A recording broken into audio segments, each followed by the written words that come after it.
Sobre este tema, saludo a Axel Eduardo González. Él es investigador en México. ¿Cómo vamos, Axel? Bienvenido. Buenas tardes. Hola, Tania, ¿qué tal? Buenas tardes. Un gusto estar aquí contigo, acompañándote y a tu audiencia. Un gusto. Axel, tú te metiste de lleno pues, a estos datos. ¿Cómo estábamos y cómo estamos? ¿Qué nos arroja? ¿Cuáles son los estados más afectados pues, con toda esta circunstancia, por supuesto, generada por la pandemia COVID-19, esta crisis económica? Sí, mira, justo es lo que quisimos hacer desde México, como vamos y otras instituciones, meternos de lleno a los datos para entender, digamos, cuál era la radiografía del país en términos de ingresos y gastos en los hogares. Y digamos, como un primer acercamiento en México, cómo vamos, decidimos tratar de entender cómo había sido el gasto en salud de los hogares.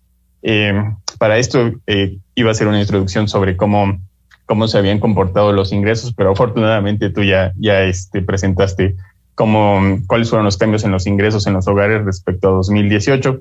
Entonces, aquí nada más voy a tomar un pequeño paréntesis para hacer esta distinción de cuando nosotros nos referimos a deciles de ingresos vamos a ordenar, digamos, entre el hogar que percibe menos ingresos en todo el país hasta el hogar que recibe más ingresos en el país y vamos a hacer 9 cortes.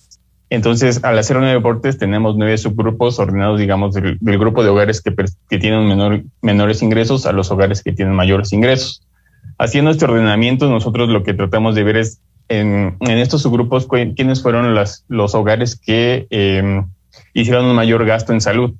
Entonces, lo que estamos encontrando es que aquellos hogares con menores ingresos, es decir, el decil 1, que bien mencionabas que tenían un ingreso trimestral de alrededor de 9,100 pesos, estamos encontrando que el 5% de su ingreso lo destinaron a gastos en salud.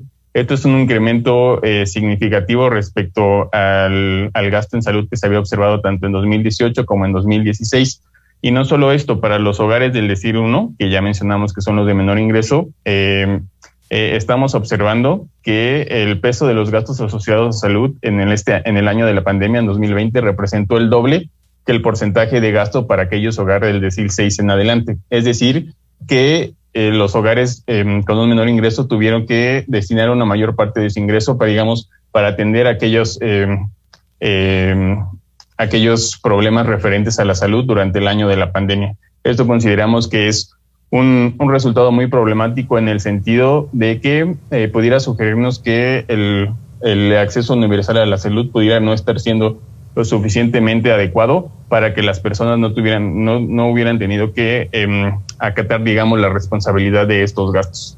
Digamos, esto es la parte del gasto de salud y, digamos, ahora viendo el análisis un poco respecto a los estados, se observa principalmente que la caída de los ingresos es en los estados donde ya, digamos, una gran tendencia hacia el sector de servicios, que es la Ciudad de México y aquellos estados, digamos, con una fuerte tendencia hacia el turismo, como puede ser Quintana Roo, Baja California, etcétera. Ya, vaya, todos estos datos que nos comentas en el contexto, bueno, del cambio de administraciones, de gobiernos, vaya cómo quedan. Lamentablemente, pues este es un factor de la pandemia que no estaba contemplado obviamente por nadie, que genera una crisis económica. ¿Qué tan fácil, qué tan complejo va a ser pues salir de esto que pues lamentablemente ya pobreza, sin embargo, pues esto nos viene a hundir más, ¿no? Sí, es uno de los grandes retos de esta administración y de administraciones futuras. Digamos, de alguna manera hacer un gasto eficiente para que digamos, las transparencias gubernamentales tengan realmente los efectos deseados. Sin embargo, uno de los hallazgos que han encontrado otras organizaciones, como es el caso de Gatitos contra la Desigualdad, han encontrado que en el decil 1 ha habido una reducción en el universo de hogares que están recibiendo transferencias gubernamentales respecto a años anteriores, respecto a 2008 o 2016. Es decir, que la política social está siendo regresiva en el sentido de que no se está haciendo una redistribución a aquellos hogares que más lo necesitan. Oye, y este estudio habla también de cómo apoyó un poco en la caída, bueno, qué tanto se refiere a los programas sociales y también de los recursos que recibimos los mexicanos del exterior, ¿no? De los mexicanos que están allá, por ejemplo, en los Estados Unidos, las llamadas remesas. Sí, tanto, digamos, después del... estamos encontrando que en 2020 el 63% del ingreso de los hogares se compone por los ingresos laborales, que dicho día de paso, en los ingresos laborales se observa una reducción del 10% respecto al 2018, esto ligado directamente a los efectos de la pandemia.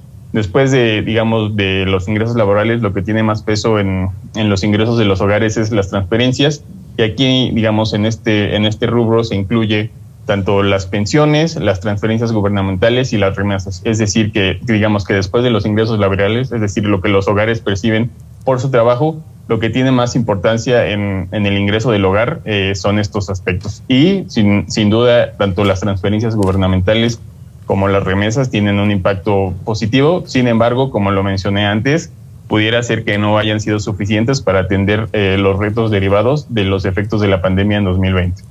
Oye, además también vemos mucho por parte del gobierno, pues que celebra que ya estamos saliendo de esta crisis, que ya nos hemos recuperado. Sin embargo, pues no se ve tan sencillo, ¿no? Bueno, tan solo el principal dato que nos arroja pues este estudio es que el 90% de los hogares pues registró una caída en los ingresos. Bueno, pues esos 90% de hogares no será tan simple poder recuperar lo perdido, ¿no? Sí, sin lugar a dudas. Incluso ese 90%, si nos ponemos los lentes de pesimista, podríamos llevarlo al 100%, porque digamos, el único de decir que se observó un incremento en el ingreso por hogar fue el decil 1, en los hogares con menos ingreso, pero al ser los hogares con menores ingresos, cualquier incremento significa el incremento de 1.3%, al ser, digamos, tan bajo el ingreso, en términos reales son 100 pesos, es decir, respecto a 2018 a 2020, el ingreso trimestral de los hogares promedio en el decil 1 solo aumentó 100 pesos, alrededor de 100 pesos. Entonces, digamos, en términos generales, podríamos decir que se observó una reducción en la percepción de los hogares de ingresos, y sin lugar a duda, esta reducción a causa del shock de la pandemia probablemente sea sostenida, en el sentido de que aún en 2021 tenemos los retos derivados de esta pandemia y aún no logramos recuperar los niveles prepandemia en diversos indicadores, como puede ser el empleo, el PIB, etcétera. Pobreza laboral también.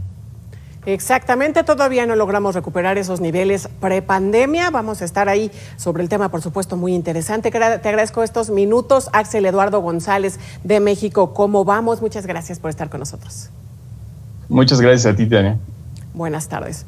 Oiga, es momento de hacer una pausa, es muy breve y vamos a regresar con mucha más información.